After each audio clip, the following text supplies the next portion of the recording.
Anakku nduk limbuk. Apa yo? Engkalo Danatri iki aku lan kowe tansah muji syukur ana ngarsane Gusti Kang Akarya jagat kang tansah paring karahayon, paring kenikmatan, paring keselamatan, paring rezeki marang aku lan kowe. Iya. Dening ratri iki aku lan kowe katimbalan sowan ana ing kebo geni sawan.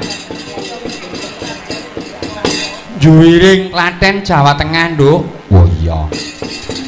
Iki piyayi kebo geni nimbali awake dhewe ujube apa? Ujube ya ki bersih desa, memetri desane. Wo memetri desane. Bersih desa ki tegese resik desane, Nduk. Wo resik desa. Lan yen sedekah desa kuwi sedekah, piyayi ing kebo geni do sedakoan. Wo ngono.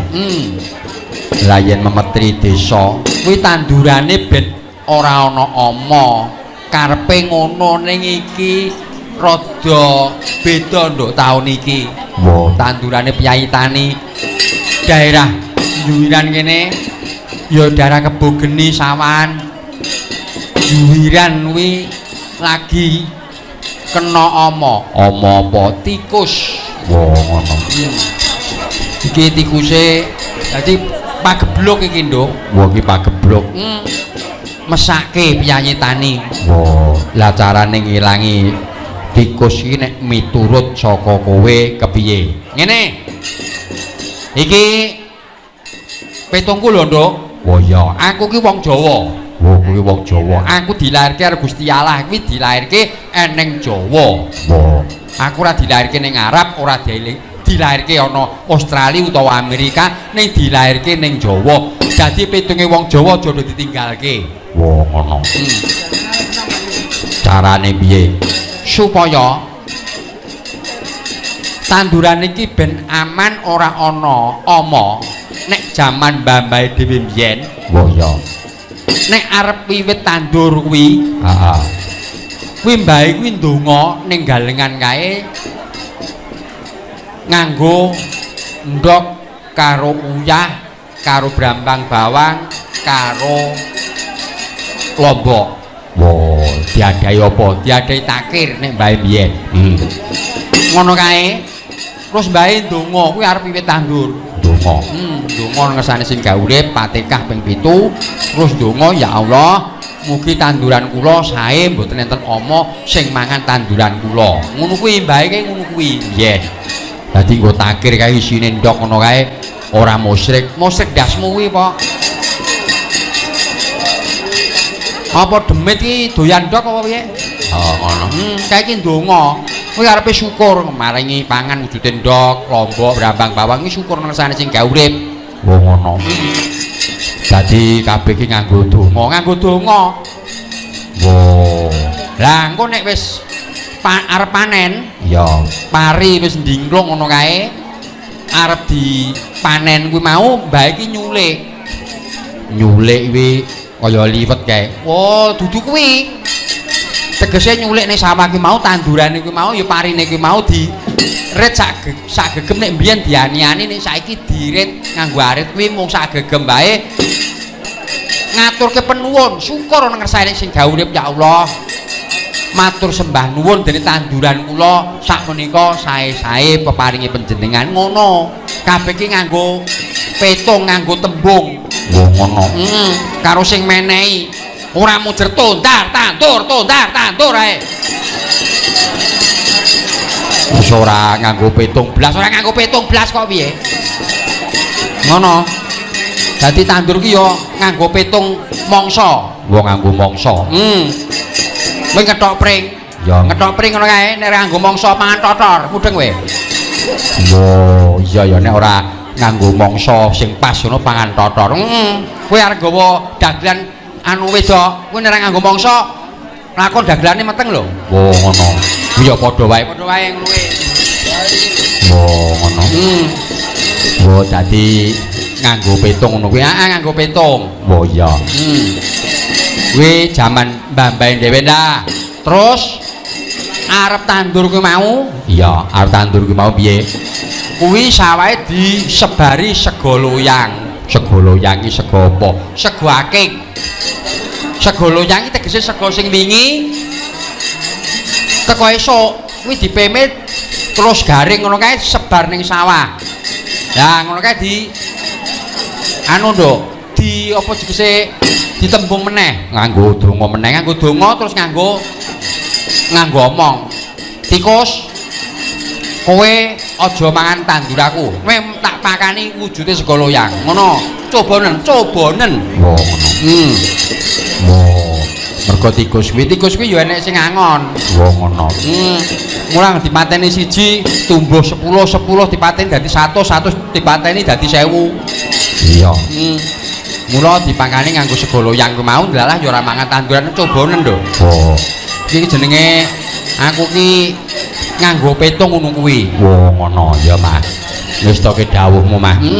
Muga sak pungkur awake dhewe saka Kebo Geni iki warga masyarakat ing Kebo Geni tansah pinaring karahayon keselamatan rejeki ingkang kathah lan barokah Allahumma amin. Nduk, Apa? sadurunge nyeluk karo dagelan-dagelan.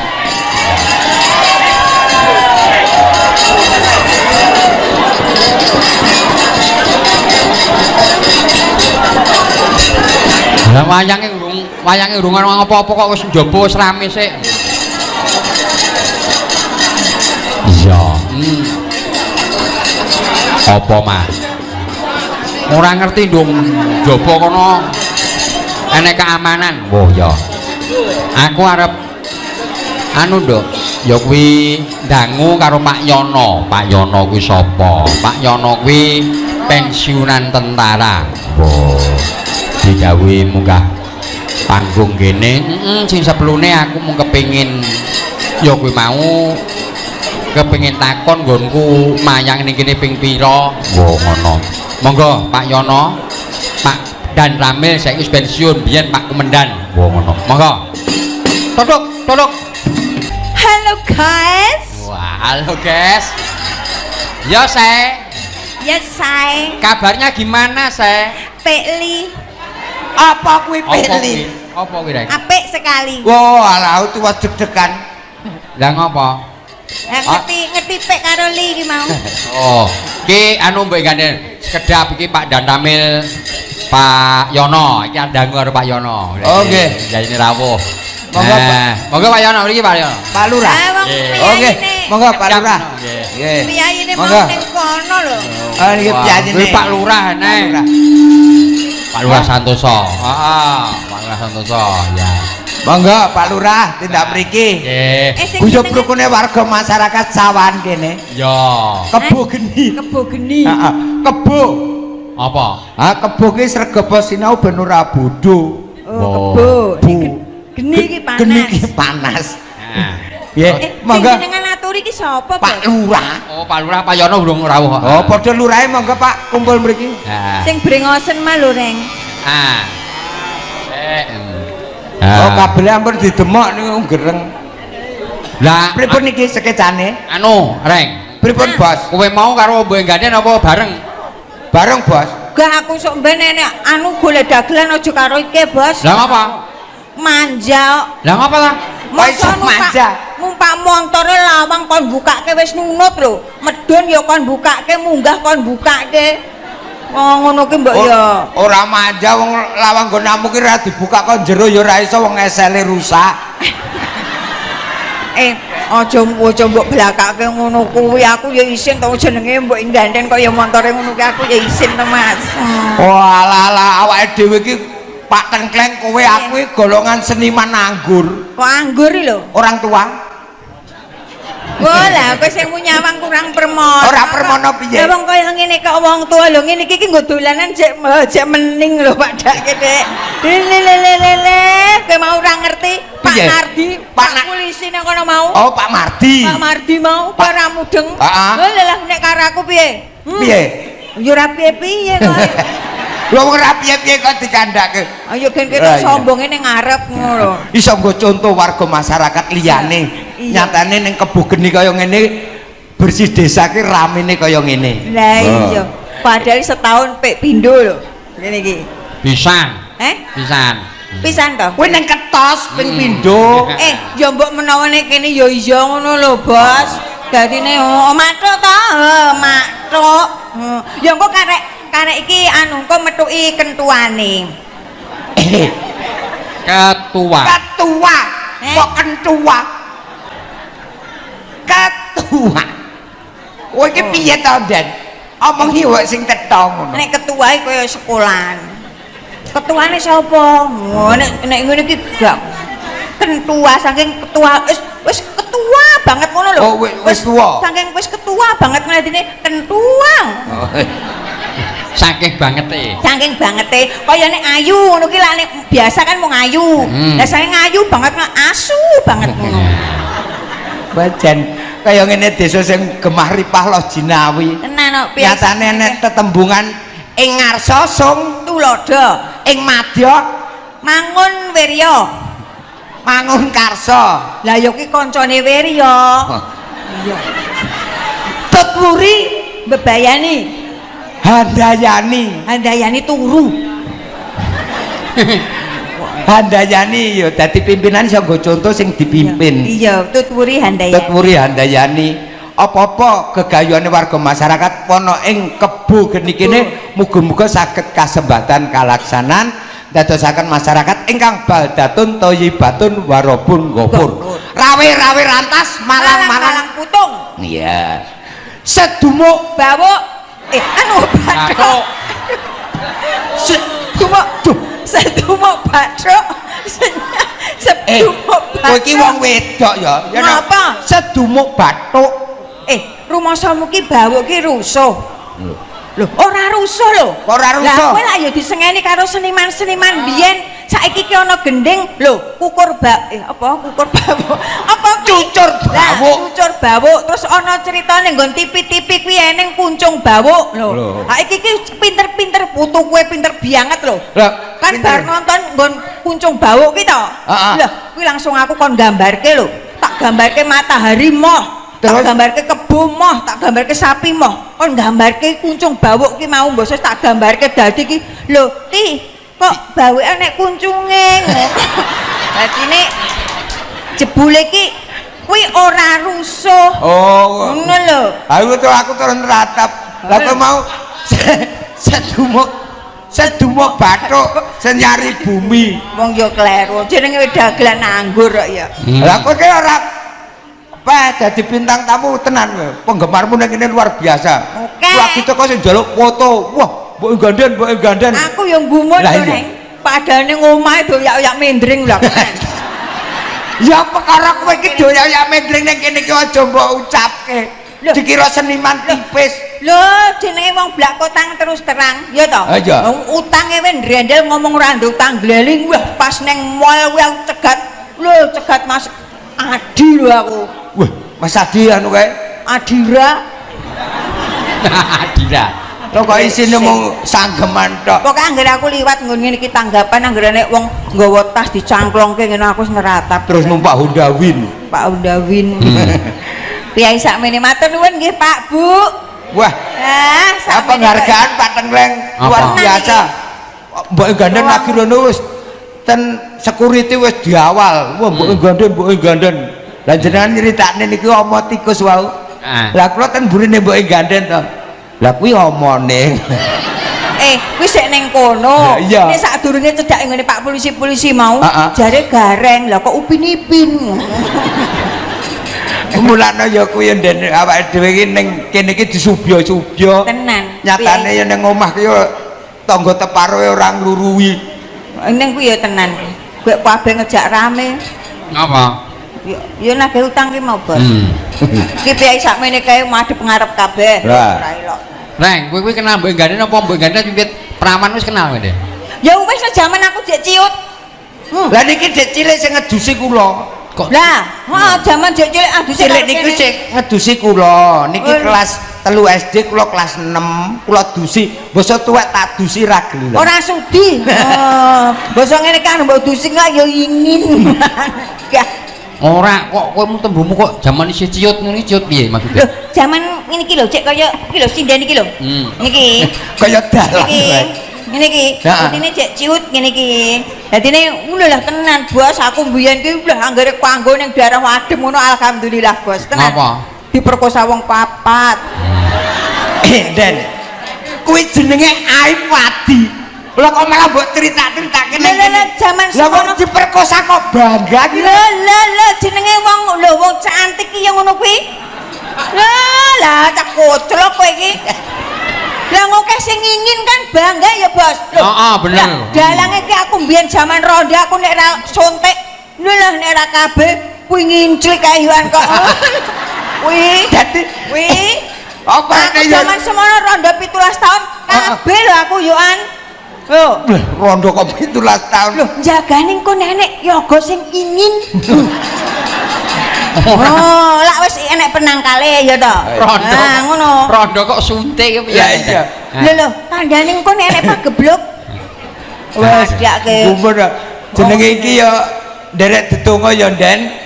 Anggone iki para kadang tani sik ngolah tanah, nyatane iki nandur parit do di pangan nomo tikus. Kowe apa wis ngerti tikus?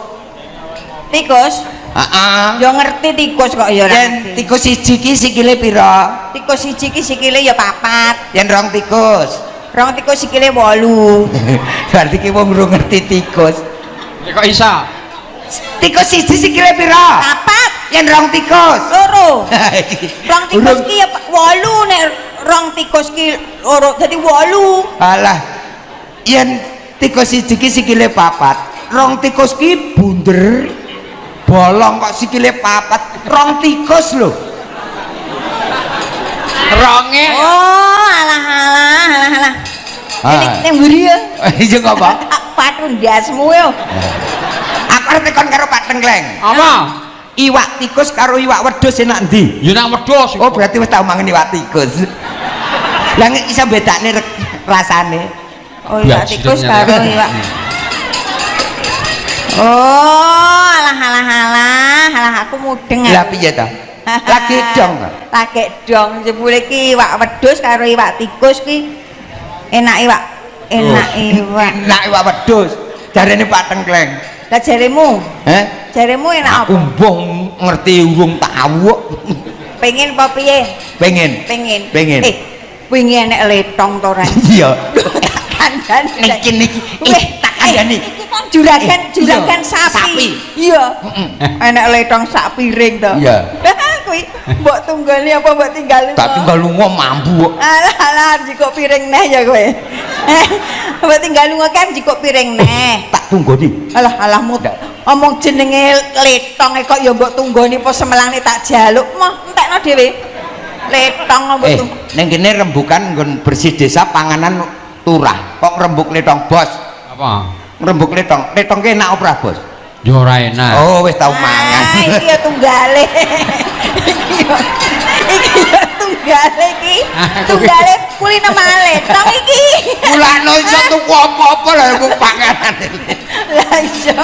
Aku mudeng ning aku ki pancen geng legani garing gen setengah atine gen bangga. Yen karo kowe iki seneng. Dalang iso nyugihne aku nganti aku iso tuku lemah 2500 meter yo melu. Melu Mas Tengkleng. Iya. 2500 meter. Masya Allah. Tur ora iso suwali. Lah piye kuwi? Ora memenuhi syarat ning agraria. Lah kok iso 2500 lho, Reng? 2500 meter ki dawane lho, Den. Kalen apa piye? Sing mbok tuku kalen. Tuh, ombone mung semeter. Kalen kok diwalek iki. Wong ora genah. Ayo nembang ya, Bas. Sing akan sapa? Iki Pak Mul, pamundutan lek. Oh, nggih. Pamundutan. Pak Yono. Wah, kayak Pak Yono rene kok Pak Yono. Kowe iki sing rawuh kes dulure seni awake dhewe ya do rawuh. Yoga kondang kae, pojokan kae. Endi? Sadiran. Kok enek? Mantan gubernur Jawa Tengah ya rawuh lho. Sapa? Bibit. Oh iya. Iki kok Kalimantan lho iki. Oke, Kalimantan Kakang Tengkleng. Iki dalang sing duwe bandara ya enek. Sapa? Juair. Kancaku ya, usul masih. Diwaca ya, Den. Ibu-ibu. Endi lah. Lah ibu-ibu do lenggah ning kono kok. Cek masak ngono lho. Ibu dua, bapak dua. Kuwi ibu-ibu, bapak-bapak ngono. Lah sing diwaca ki ya bapake sik to ya bapak-bapak nyogok ibu. Sorry lho. Bapak-bapak saha ibu. Oh saha. Saha kok nyogok ibu. Ingkang rewang, nggih, pimpinan Budul. Budul rada rono. Ngapa? Mbok ana kowe iki padune mau ya pas ning tikungan kono mau ya mbok awal. Nek kene singgol saite. Aku ki ora nyengaja ngawol gandeng montormu ki ora power window-ne ki ora otomatis nganggo ngkekan. Aku ki munggahne kaca. Lah kene iki nyenggol kuwi. Lah kok yo meneng ae kok. Lah witene wong ya enek rasane. Wah, Dik, ngene kok kesenggol iki lak mesti yayakan ngono nek wong wedok umum lak ngono. Karo kanca. Aku ki wanita syariah. Gitu.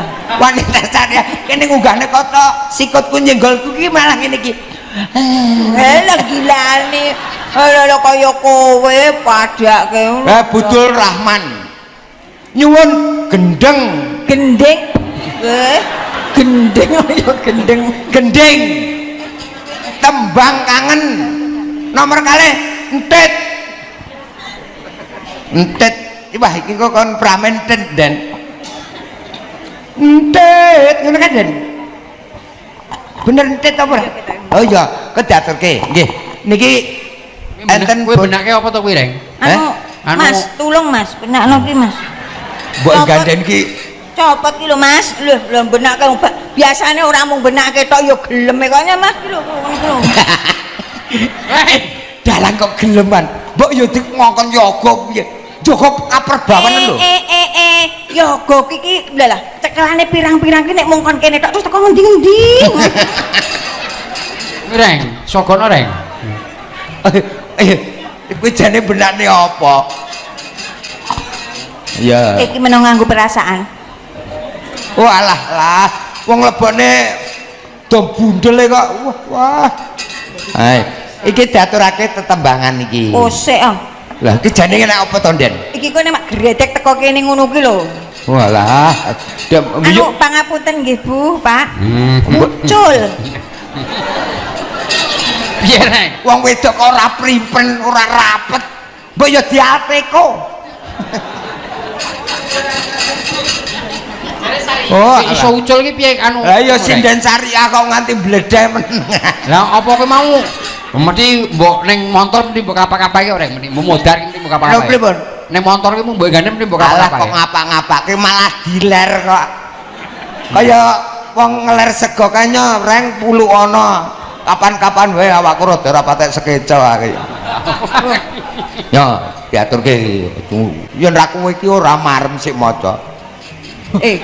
Lah sing kari dhewe tembang kangen terus silit. Tetet tak silit entit.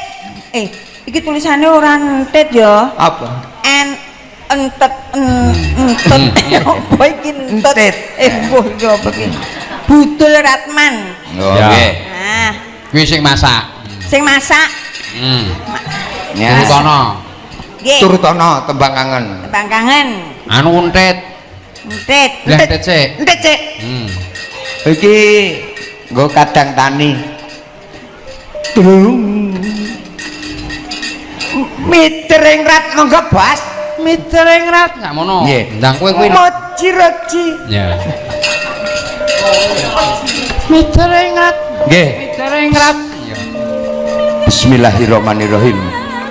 Ya, sepira? Mitering rat hangot Suarane gareng elok tenan. ragil kuning hangupati Apik iki tenan. mendra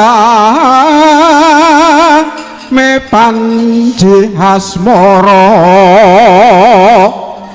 Wah, ang kulit. membo dadi wong tani sang Tyahayu Sukasmaran nyawang Tegalan saben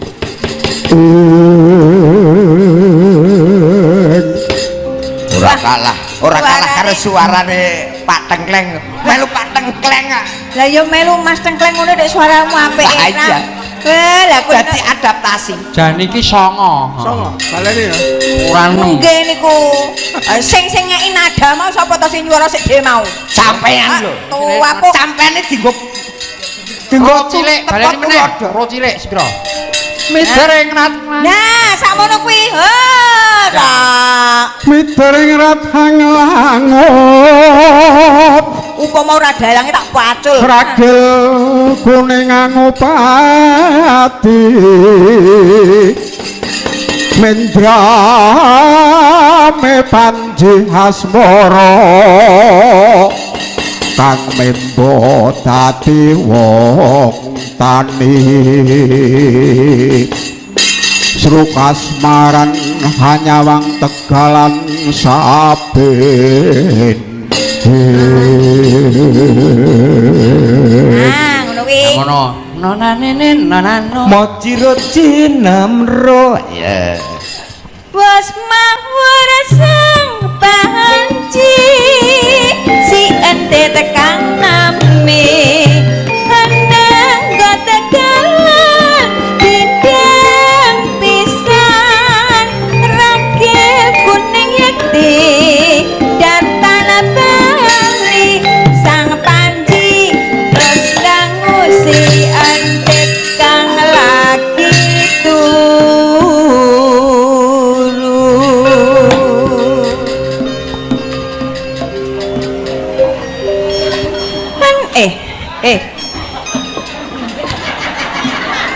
kowe iki malah kaya penampakan. oh kowe ora ngerti entit ngapa entit rupane elek iya iya ta umbelen gandeng praktek niki apa ya anak iki kok ya lah nek kok yo ngantek rombongan kono ya ben iso bindeng yen ora dibunteti ra iso bindeng ora kupinge sisan mayit apa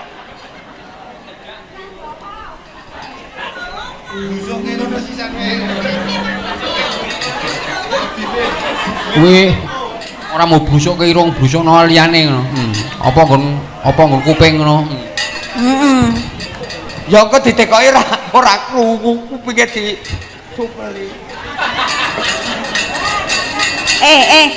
lah wong ora disumpet kowe gak krungu kupingmu bosok malah mbok sumpet kaya ngono ya wis rasa disumpet ya Mas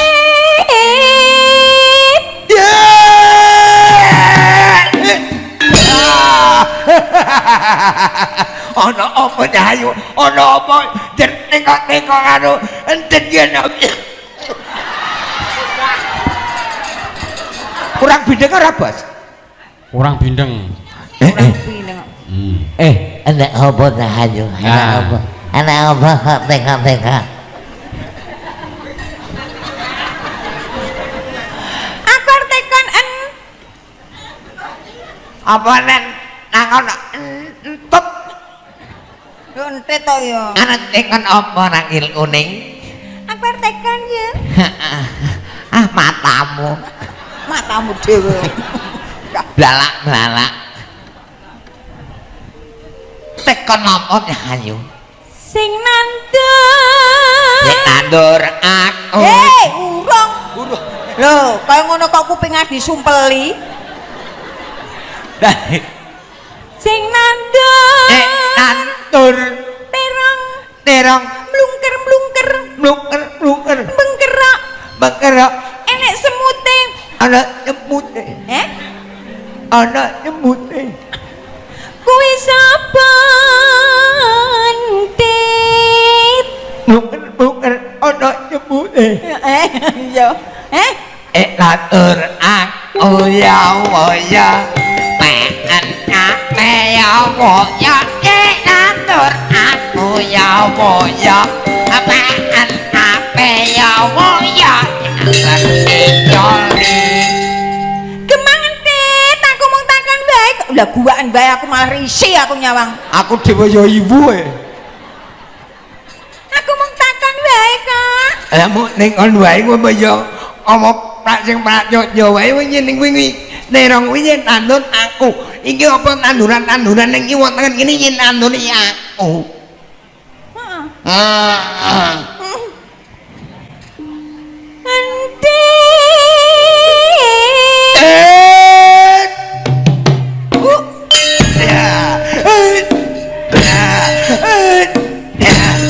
Ana apa dah ayo kon teka-teka wis rak pengin.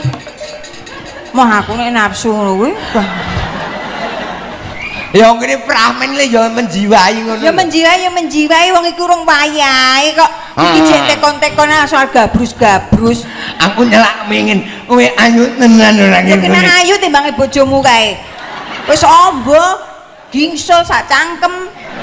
Kae gingsul apa terane cangkeme kemajon? Cangkeme kemunduran untune kemajon apa piye to kae bojomu kae? Bojomuke raine kemunduran. Untune kemajon. Untune kemajon. Tengah dekek. Dekek, umume dekek iki ning pipi. Nah, kae. Bojomu kok dekek ning isor irung, kae guwing. Ngerti ora? Wong ya ngawani ya ngono ki malah penak. Kena nyumpeh. Sing nandur. Nandur apa dah ayo. Sing nandur kacang. Aku tenang. Gak aku gila. Aku nyeneng tenan iki. Aku aku ngomong. timbang ngomah guwing. Mah aku ning ngono kuwi. Aku sing golek ra guwing. Gak. Ning kene dipirsani wong akeh. Ora apa. Iki ditonton iki do surak-surak do seneng kabeh. Yen aku engko nek bar limbukan ning kamar mandi ngeteke pis-pis. Unine kaya nyanyi keramik. Kaya graji keramik piye? Gak mungkin muni no. Kok nek kaya nguyuhi anu rengkot. Nguyi rengkot piye? Dung dung dung. Yo ora mungkin metu suarane engko. Enak apa nakilku ning Apa takon ya? nek ana apa ayo. Ayo aku blet aku. Sing nandur. Nandur apa? Kacang. Kacang dawa-dawa kewer-kewer. Kacang dawa ewer-ewer. Wong kacang iso ngaceng kacang. Kacang dawa ewer-ewer. Kuwi sapa? Dit. Nanun jane duair. Karena nenuk banyu terus dimatrane tanur aku ya Allah ya pengen kabeh ya Allah ya tanur aku ya Allah ya pengen kabeh ya Allah ya anggar picoli Kemangen Dit, aku mung takon wae kok. tanur aku ya Allah ya pengen kabeh ya Allah ya natur aku ya wo ya apaan kabeh ya wo ya anggal icoli Aku ki urung teko kok wis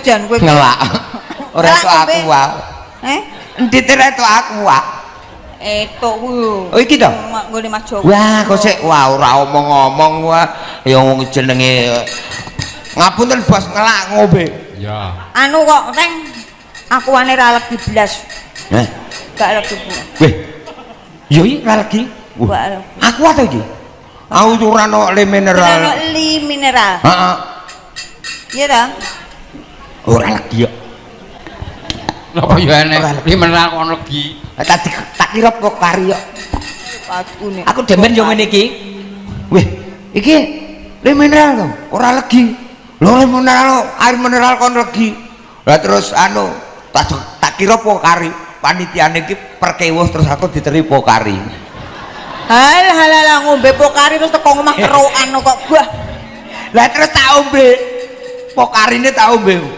kok kecut men to lho iki pokari kok lho tak kira sprit aku ngono lah kan yo kae terus teko Heeh. Teko 2 pikul nang kresek no, nyoreng sprit no, Lah, sak oh. semene ngono. Wah, berarti arep dienggo ngecor cangkemmu. Ladenane angel men. Nek ana meneh nyanyi. Arep tekan ya, Ndek. Umum nyandiran kan nonton pengen karo kowe nyandiran iki lho.